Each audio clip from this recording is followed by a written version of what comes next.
These are two Axial SCX24s that crawl pretty good. We're going to do some simple mods right now that's going to make them crawl even better. If you have an Axial SCX24 and you're doing any sort of repairs or modifications, the first thing you should get is the Dynamite Starter Toolkit. This includes 2 hex drivers and a nut driver for the wheels. This will make your life so much easier when working on these tiny trucks. I'll have a link down in the description. Today's modifications are all using Axial optional parts. The first one I'm going to install on both these rigs is a brass differential cover. Next, I'm going to install the brass knuckles, and the key with these brass knuckles is use the included hardware. And last, I'm going to add the knuckle weights. Exactly how much I'm going to use on each rig, I don't know, but this gives me options. I can run no knuckle weights, 1 knuckle weight, or add both.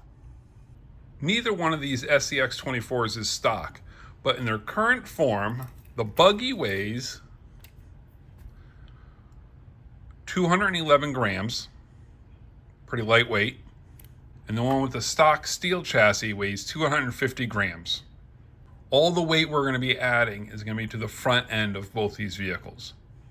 Adding the brass diff cover is pretty easy. It's just 6 screws on the front of the axle. And to keep from losing these tiny screws, I use one of these RC Car Action parts trays that are made by RPM.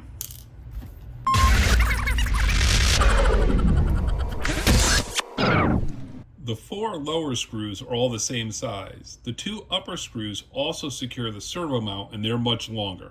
Now is a good time to check to make sure everything's well greased. These look pretty good. I might add us a tiny bit more of the Losi high pressure black grease.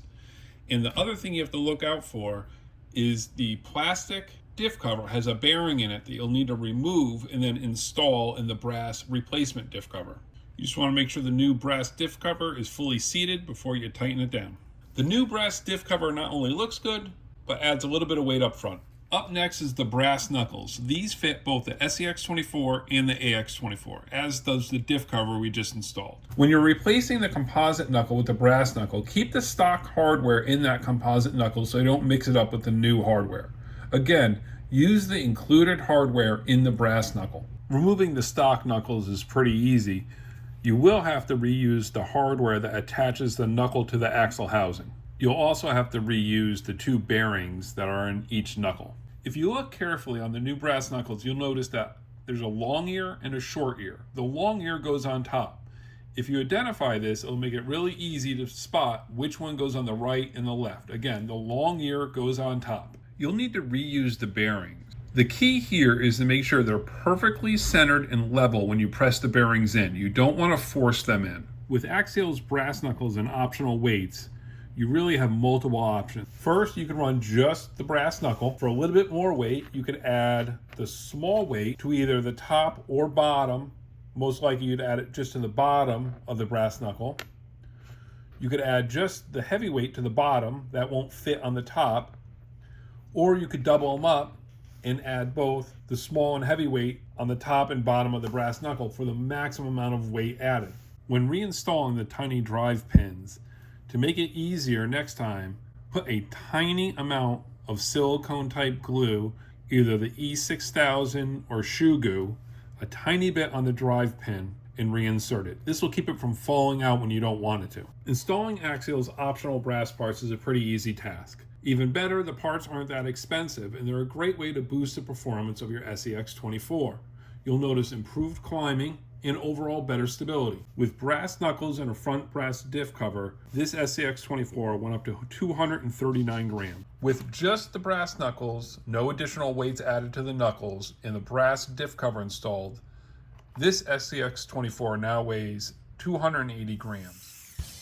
The real test will come this winter when we head back to indoor comp season, but for now, these trucks are both excelling on my small number of indoor obstacles.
Thanks for watching Into RC. Please like and subscribe.